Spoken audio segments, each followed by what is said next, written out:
Bagaimana sebenarnya melihat peran perempuan itu dalam proses mungkin perekrutan itu? Untuk perekrutan saja. Padahal di NI itu perempuan selamanya tidak akan pernah menjadi pemimpin. Selamanya akan menjadi alas kaki untuk diperas, hartanya habis nanti biasanya ya akan dibuang. Tapi kira-kira sebenarnya motif utama orang-orang yang akhirnya tergabung ke NI itu apa berarti, Mas? Untuk kalangan jamaah mereka yakin ini sebuah perjuangan. Tapi untuk kalangan tingkat pimpinan ini sebenarnya produk politik. Dan dalam dunia politik tidak ada istilah namanya korban. Yang penting misi tercapai. Ini jahatnya.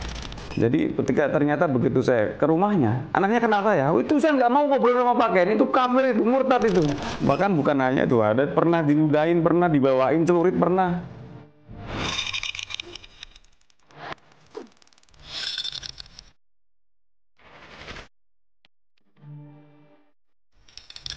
Selamat sore kawan Setara, senang sekali berjumpa kembali dengan kawan Setara di YouTube channel Setara Institute. Pada sore hari ini kita kedatangan narasumber yang luar biasa. Beliau adalah Mas Ken Setiawan. Selamat sore Mas Ken. Selamat sore. Ya, terima kasih banyak nih sebelumnya sudah menyempatkan waktunya untuk berkenan memberikan edukasi mungkin ya barangkali ya kepada kawan-kawan Setara sekalian melalui YouTube channel Setara. Dan juga tentu seperti biasa kita juga memiliki penanggap. Beliau adalah Pak Bonarti Gornay Pospos atau kami biasanya memanggilnya Pak Coki. Selamat sore Pak Coki. Terima kasih banyak Pak Coki sudah selalu setia menemani setiap diskusi kita di YouTube Setara Institute ini. Dan kawan Setara sebetulnya garis besar dari diskusi kita pada sore hari ini kurang lebih adalah mengenai bagaimana sebetulnya radikalisme di Indonesia itu, dan mungkin juga nanti kita akan membahas juga, menyinggung juga dengan bagaimana sebetulnya dinamika atau potensi terkait dengan gerakan radikalisme menjelang pemilu 2024 ini gitu ya. Mungkin langsung saja nih Mas Ken, kalau misalkan kita tahu gitu ya, kita kulik lebih dalam tentang Mas Ken sendiri, itu Mas Ken ini sudah sudah sangat aktif gitu ya di berbagai kegiatan dahulunya, terutama terkait dengan upaya-upaya untuk mencegah radikalisme. Tapi kalau boleh menarik ke belakang nih Mas Ken, sebetulnya apa sih yang terjadi kalau Mas Ken boleh bercerita gitu ya di masa lalu sampai pada akhirnya mungkin Mas Ken mendirikan NI Center gitu. Boleh mungkin diceritakan, dieksplorasi biar kami lebih tahu gitu Mas. Baik. Kami dan kawan-kawan di NI Crisis Center ini semuanya para mantan. Kebetulan kita ini dari latar belakang yang berbeda. Saya sendiri dulu terpapar dari latar belakang kalangan perantau. Pertama kali saya ke Jakarta. Saya tanggal 28 dari Sumpah Pemuda waktu itu, turnamen pencaksilat, saya tanggal 13 ke Jakarta. Berencana silaturahmi ke tempat kawan-kawan. Awalnya saya salut. Di Jakarta ini anak muda kok banyak yang belajar agama, padahal mereka sudah capek pekerjaan, malah masih mengkaji. Nah, itu saya penasaran dengan, ya saya berusaha untuk diskusi sama mereka, dan fatalnya saya kalah. Dalam debat, dalam argumentasi saya kalah. Saya penasaran mengikuti, dan akhirnya terpapar beneran. Karena memang mereka itu ikatannya luar biasa, solidaritasnya luar biasa, pertemanannya bagus, semuanya awalnya kelihatannya tidak ada yang aneh-aneh. Bahwa kita seorang manusia diciptakan oleh Allah, tugas kita beribadah kepada Allah, menjalankan perintah dan menjauhi larangannya. Di mana di dalam Al-Quran? Selama ini Al-Quran itu hanya kita baca, nggak ngerti artinya. Kadang malah ada yang jadi jimat gitu kan. Padahal Quran itu peraturan, petunjuk, pembeda, penerang. Nah selama ini bagaimana kita jadikan petunjuk? Artinya aja nggak ngerti. Sekalipun ngerti artinya kalau nggak dijalankan sama seperti koran. Jadi kita mengkaji hal itu, dan kita disampaikan bahwa kita semuanya selama ini ternyata berada di tempat yang salah, karena ketika berbicara masuklah ke dalam Islam, orang Islam itu ya harus kafah, jangan separuh-separuh, harus totalitas. Seperti mereka gambarkan seperti pohon. Mereka menggunakan ayat bahwa pohon yang baik itu seperti akarnya menghujam ke tanah, batangnya menjulang tinggi asal menghasilkan buah berkali lipat. Pohon mangga juga pasti akarnya mangga, batangnya pasti juga buahnya mangga. Nggak mungkin buahnya akarnya mangga, batangnya pepaya, buahnya kelapa. Nah, komparasi dengan ayat tadi, masuklah ke dalam Islam secara kafah. Orang Islam harus tinggal di negara Islam menggunakan hukum Islam. Nggak bisa umat Islam negaranya negara NKRI, hukumnya Pancasila, buatan manusia, togut itu. Jadi kita harus menjalankan Islam itu secara totalitas. Umat Islam tinggal di negara Islam menggunakan negara NKRI, togut. Lihatlah kalau 17 Agustus simbolnya dilaksanakan oleh masyarakat, akarnya nggak ada, batangnya licin, buahnya banyak. Panjat Pinang, lambang negara kafir itu. Jadi cocok logi ini disambut dengan ayat-ayat sehingga oh benar juga ya, dan biasanya menggunakan pola-pola pengkondisian. 1 korban 5 perekrut, korbannya laki-laki yang rekrut 5 perempuan cantik yang hobinya sama.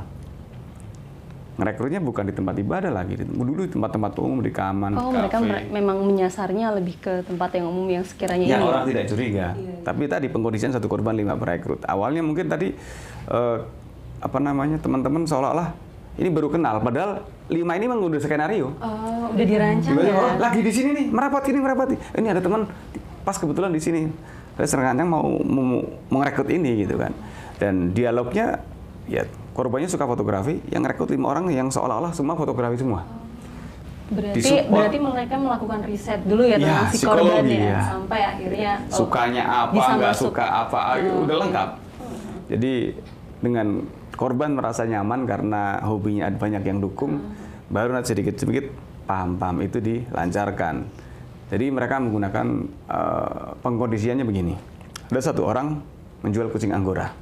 Ketemu dengan 5 orang yang pengen beli nggak punya dana. Di setting, wih kalau kucing Anggora kan mahal. Kita setting anjing yuk, iya. Jadi 5 orang ini bikin skenario, wih anjingnya bagus ya. Kata yang punya kucing, bukan ini kucing Anggora. Orang kedua bertanya, berapa harga anjingnya? Bukan ini kucing Anggora. Orang ketiga, orang keempat, orang kelima mengatakan bahwa ini hasil anjing. Yang punya kucing akhirnya ragu, jangan-jangan anjing, karena semua mengatakan bahwa ini adalah anjing. Inilah hoax yang diulang terus-menerus akan tersugesti menjadi sebuah kebenaran. Lah, di sana apalagi bukan binatang yang menjadi analogi. Ini kitab suci. Kalau kamu melawan kitab suci, berarti kamu orang kafir. Nah, ini yang akhirnya kadang-kadang kita dituntut untuk, wah, benar juga ya. Semua akhirnya benar juga ya.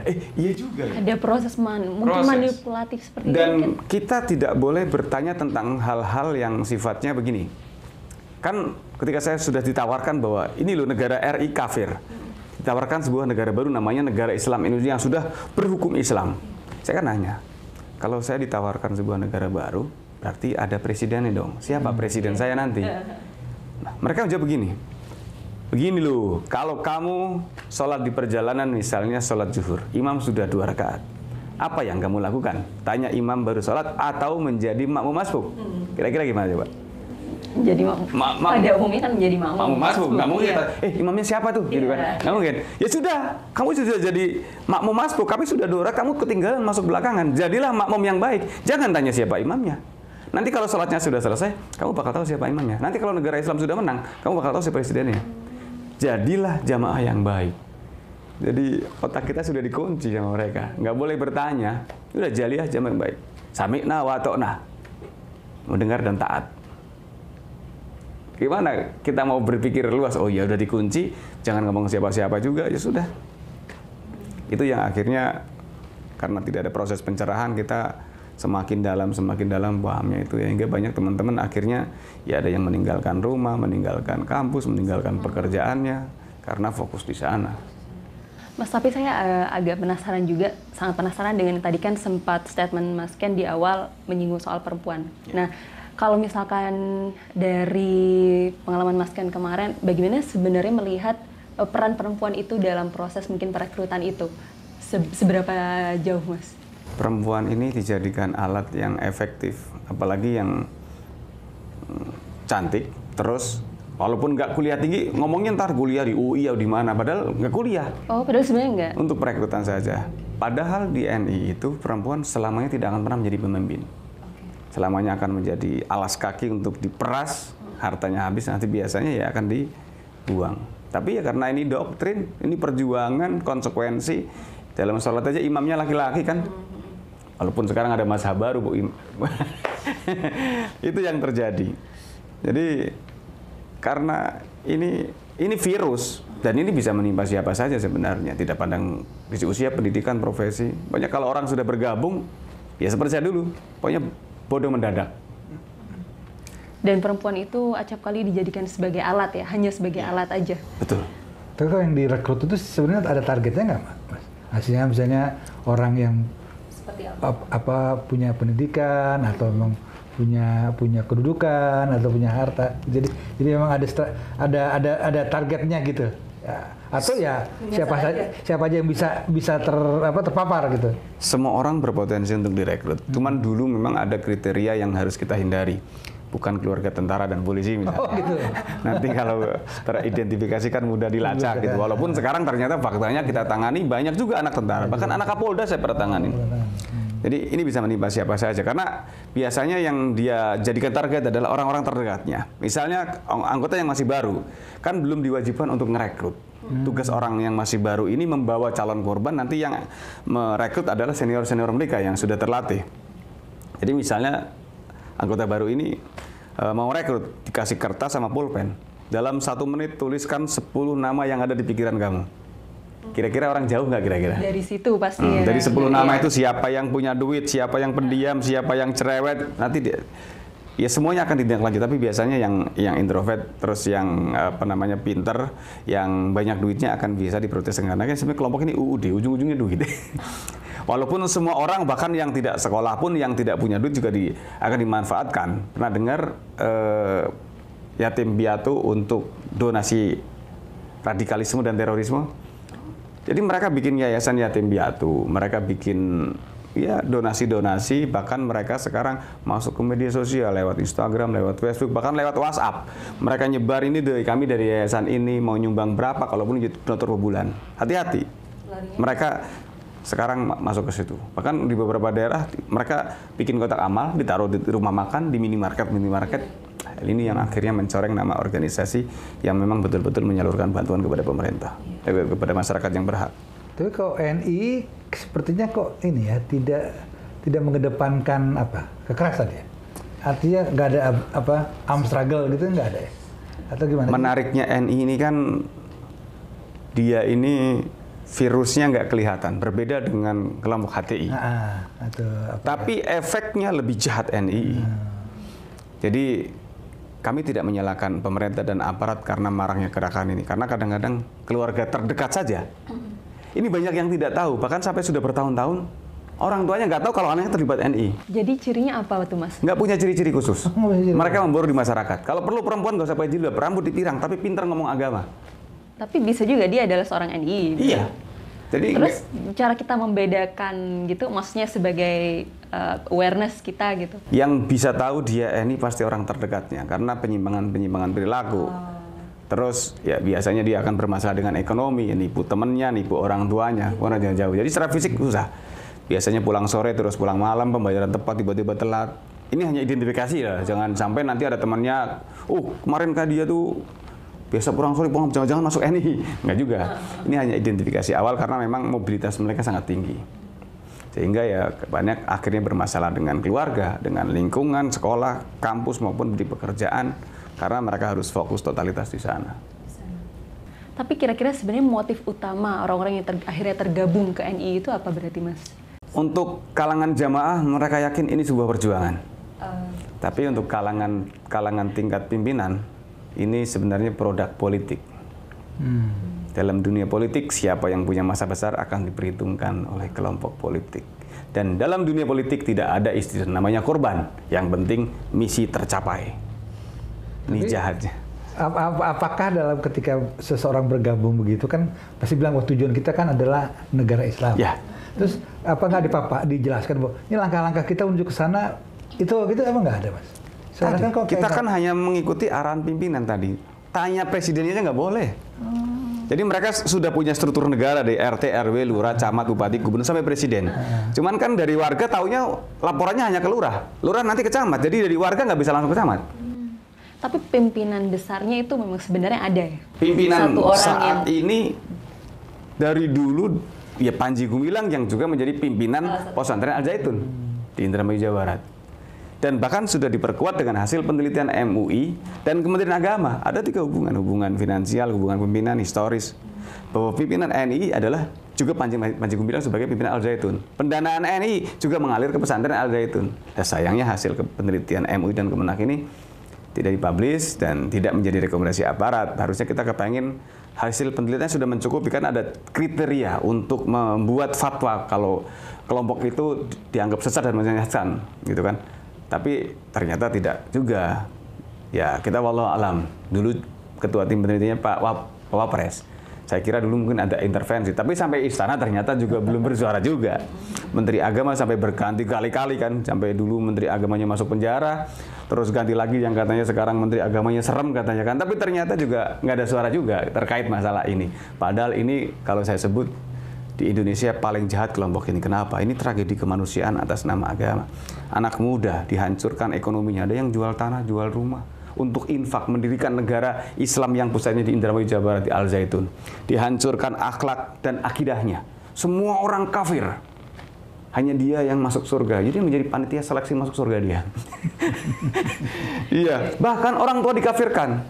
Harta orang tua boleh diambil, boleh dicuri, nggak apa-apa. Ini kan orang tua kafir. Jadi halal darah dan hartanya juga boleh dibunuh kalau dia menolak. Dihancurkan masa depannya. Yang kuliah, yang sekolah, yang kerja harus berhenti fokus di sana.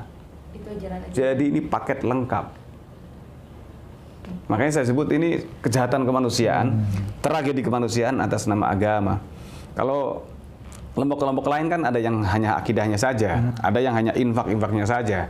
Seperti Ghafatar juga, dia kan model dia punya nabi baru dan segala macam. Lalu kalau ini lengkap, akhlaknya rusak, ekonomi rusak, masa depannya rusak. Nah ini yang kita kaget kenapa negara ini diam, padahal ya bukan puluhan ratus lagi, ribuan korban yang keluar. Karena kita juga makanya saya tanya tadi apakah ada apa sayap bersenjatanya kan, kalau gitu kan gerakan kekerasannya kan terkesan tidak ada gitu kan. Kalau NII sebenarnya sudah ada yang bersenjata. Yang tadi kita bahas ini NII Komandemen Wilayah 9 yang paling jahat dari yang jahat. Kalau yang lain ya berbahaya juga. Kan ini kan ada 9 komandemen. Komandemen Wilayah 1 Priangan Utara, Komandemen Wilayah 2 itu pimpinannya Abu Bakar Ba'asyir dan Abdullah Sungkar. Yang sekarang ganti baju menjadi JI, JAD. Itu Komandemen Wilayah 2, NI KW 2, KW 3 Jawa Timur, KW 4 Makassar, Kahar Muzakar, Sulawesi. Jadi NI juga dulu komandan NI. KW 5 Kalimantan, Ibnu Hajar. KW 6 Sumatera, fokusnya ke Aceh, Daud Ber'ah. Jadi KW 7 ada di Jawa Barat. Yang sekarang mereka menggunakan yayasan juga. KW 7, KW 8 Lampung. Ingat kasus Talang Sari Lampung yang dulu pembandir, itu KW 8 ini. KW 9 Jakarta Raya atau Jabodetabek yang mereka punya modal besar, mereka punya pendanaan besar bikin ibu kota namanya Pesantren Al Zaitun sebagai cover untuk menipu umat Islam bangsa Indonesia supaya nggak curiga bahwa ini cover pesantren harus steril. Jadi dibikin dua struktur, teritorial dan fungsional. Teritorial yang sudah punya struktur negara tadi, RT, RW, Lurah, Camat, yang mengklaim punya jaringan di mana-mana, anggotanya dulu kurang lebih 250.000, dan ada yang fungsional, yang tadi dijanjikan kedok supaya masyarakat dan pemerintah nggak curiga. Terbesar di Asia Tenggara. Tapi dari KW-KW itu memang ada, dari 9 KW itu ada satu pimpinannya gitu Mas, atau masing-masing KW itu? Sekarang masing-masing punya pimpinan. Dulu zaman Kartosuwiro hanya sampai Komandemen Wilayah 7. Dulu masih di bawah di bawah komandannya Kartosuwiro. Cuman ketika Kartosuwiro sudah dieksekusi, sebagian kan sudah kembali tuh, kembali ke NKRI. Sebagiannya lagi masih meneruskan perjuangan Kartosuwiro. Ada yang jadi Khilafatul Muslimin. Abdul Qadir Hasan Paraja itu NI, termasuk itu waktu peledakan kasus bom Borobudur. Jadi masing-masing akhirnya ya kayak organisasi biasa lah, punya masalah akhirnya masing-masing pengurus bikin organisasi pecahan gitu. Begitu juga kelompok ini, dan mereka juga antara kelompok satu ke kelompok lain juga secara ini bersaing juga. Walaupun nggak tahu kalau di antara satu mereka berkuasa akan gontok-gontokan juga. Yang satu modelnya yang lemah, yang modelnya ekstrim kayak model Jawa Tengah itu kan maunya perang bener-bener pakai senjata kan. Karena dari KW 2 ini ketika ke Malaysia, ketika latihan ke Afghanistan, musuhnya di sana kan internasional. Makanya dari KW 2 itu balik dulu bom Bali, Rizkaltan, ya yang berbau-bau asing. Tapi ketika sudah tidak ada persoalan lagi, kembali kepada persoalan NII versus NKRI. Karena memang permusuhan awalnya itu antara Kartosuwiro dan Soekarno pada saat itu. Ngeri juga ya. Ya, itulah fakta yang ada, dan memang kelompok-kelompok ini memang mudah sekali juga diprovokasi juga. Dan ini kan kalau bicara tentang NI saat ini kan ini sudah tahap 2. Kalau tahap pertama kan intoleran, anti kebinekaan.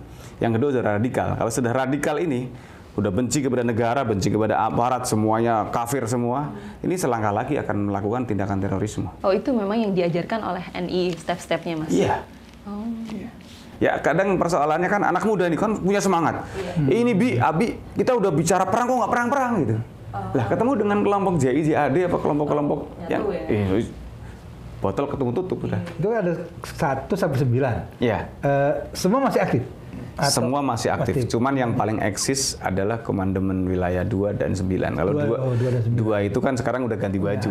Tapi yang masih eksis sekarang dan korbannya paling banyak itu Komandemen Wilayah 9 yang berpusat di Indramayu, Jawa Barat. Nah ini menarik, antara ideologi dan realitas politik berbeda. Ideologinya anti pemerintah, anti Bung Karno.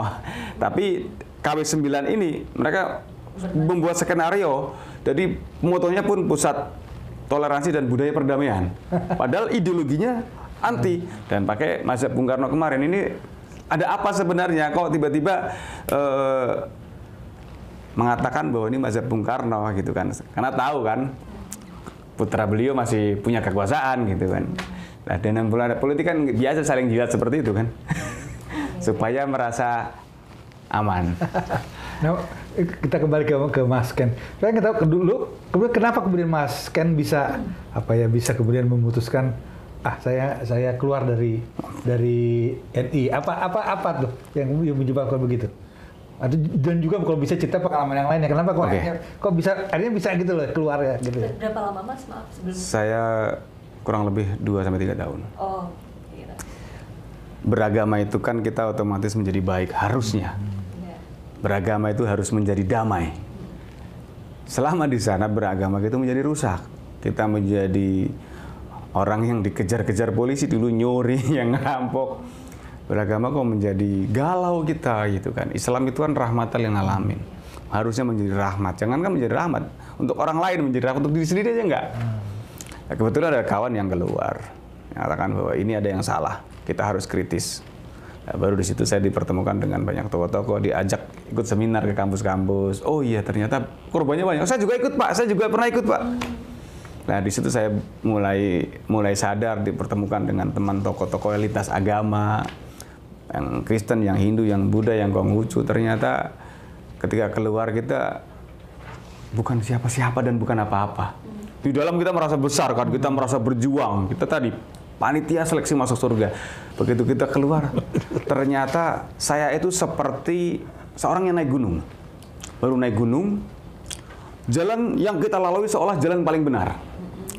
Oh, nggak tengok-tengok yang paling benar. Tapi ternyata ya akhirnya sampai tersesat sih karena merasa paling benar.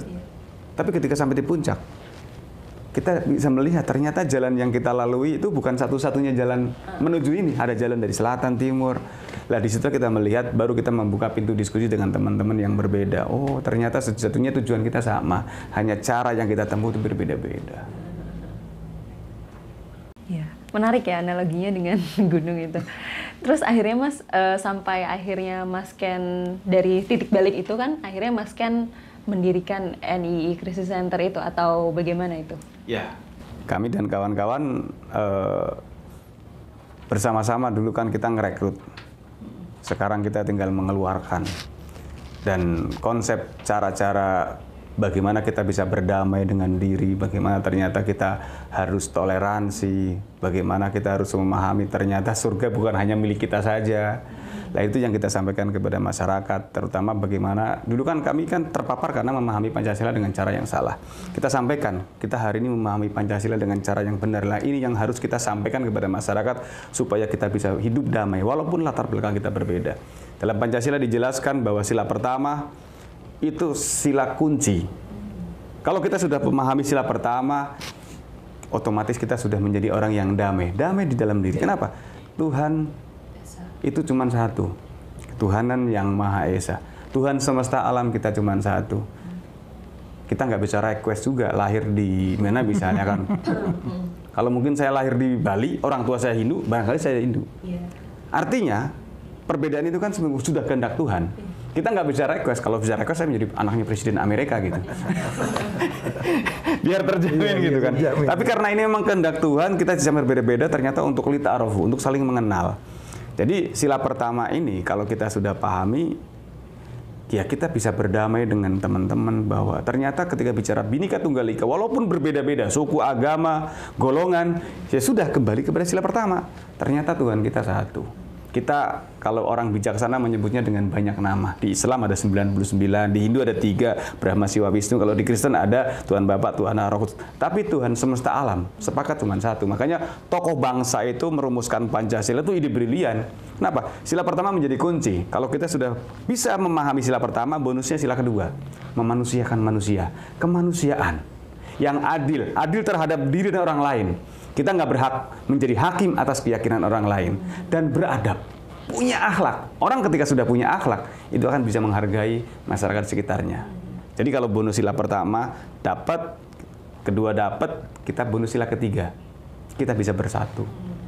Persatuan Indonesia. Orang Jawa mengatakan kalau kita masih berpikiran sempit, ngopi ini kurang kental, tulani kurang atuh. Iya kan? Jadi kita nggak bisa bersatu. Makanya syaratnya apa? Apapun masalahnya, kita Indonesia punya namanya kearifan lokal, punya gotong royong. Ini kita bisa bersatu. Dipersatukan, ada masalah. Kuncinya sila keempat, musyawarah mufakat. Masih kesalahan kearifan lokal kita. Dan kalau 4 sudah kita lalui, yang terakhir bonusnya keadilan sosial bagi seluruh rakyat Indonesia. Ya. Jadi kalau masyarakat Indonesia, saya yakin masyarakatnya, aparatnya, pejabatnya memahami nilai Pancasila dan diaplikasikan dalam kehidupan masyarakat. Hari ini kan faktanya banyak orang beragama tapi tak bertuhan. Mengaku punya Tuhan tapi tidak merasa dimonitor sama Tuhan. Nah, kadang-kadang kita bismillahirrahmanirrahim menyebut nama Allah kan, tapi kadang di lapangan kita tidak merasa disebut sama Allah. Nah, ini kan menjadi tantangan kita untuk menyebarkan virus-virus Pancasila yang positif supaya kita tadi bisa hidup rukun walaupun latar belakang kita berbeda. Berarti makna-makna itu yang akhirnya mungkin Mas Ken lakukan di NII Crisis Center. Berarti orang yang masuk akhirnya ke NII Crisis Center itu adalah mereka yang masih di dalam NII atau yang sudah keluar dari NII atau gimana Mas itu? Kami kan membuka hotline pengaduan. Yang lapor kadang-kadang ada keluarga, ada temannya, ada yang korban sendiri. Oh gitu. Pak, kami punya keluarga, kami punya teman. Oh, Pak sendiri saya pernah diajak, saya ikut baiat segala macam. Bagaimana? Ya kita rangkul. Walaupun tidak semuanya berani untuk seperti saya melawan gitu. Karena satu ada yang mungkin saya udah punya kerjaan mereka, jadi takut nanti ada teguran dari kerjaan, ada yang di kuliah, ada yang keluarganya melarang. Ya sudah, tapi ketika kita ada kegiatan kita bisa silaturahmi bersama. Yang jelas kita sampaikan, kalau kita yang tahu masalah kita diem, bagaimana masyarakat lain yang tidak mengetahui, yang dianggap hanya ini konspirasi lah, padahal ini fakta terjadi dan ini bahaya sekali. Iya. Luar biasa. Berarti, tapi dari yang direkrut itu ada yang, maksudnya yang didekati itu ada yang resisten gitu nggak Mas? Nggak mau ikut dengan... Oh banyak. Ada keluarga yang lapor, terus ngundang saya. Ada gantian kan, ada beberapa di tim ada beberapa orang. Jadi ketika ternyata begitu saya ke rumahnya, anaknya kenal saya. Oh, itu saya nggak mau ngobrol sama Pak Ken, itu kafir, itu murtad itu. Dia bahkan bukan hanya itu, ada pernah diludahin, pernah dibawain celurit, pernah. Itu kan, ngapain dia nggak mau ngobrol sama kamu, gitu kan. Jadi aduh, ya itu resiko lah. Tapi kami ikhlas, ini bukan pekerjaan, ini kehidupan kami. Kami menyadari bahwa kami hanya menjalani perang seperti wayang. Wayang itu kan ya sudah ada dalangnya. Kita peran masing-masing ya. Kita sekarang sisa hidup yang kita lakukan ini. Kalau kita mungkin masih di dalam bisa jadi sudah menjadi pelaku bom gitu kan. Lah kita keluar ini kan diberikan waktu oleh Tuhan untuk mengevaluasi diri. Dulu ngurus negara, sekarang ngurus anak istri. Jadi ya kita sekarang berbahagia. Kita senang diterima sama masyarakat. Dulu nggak punya sahabat, sekarang punya kawan di mana-mana. Oh, semua orang dulu kita kafirkan semua kan. Sekarang ketemu semua orang apapun latar belakangnya. Bahkan kalau mau membantu kita juga nggak pernah bertanya agamamu apa. Bagaimana, yang penting kita bersama-sama fastabiqul khairat, karena sebaik-baiknya manusia yang bermanfaat untuk orang di sekitarnya. Oke, Mas Ken, kita jeda dulu. Sebenarnya masih banyak yang kita eksplor, tapi mungkin kita jeda dulu ke sesi berikutnya. Kawan Setara, kita akan kembali lagi dengan sesi berikutnya dan tetap pantengin terus YouTube Setara.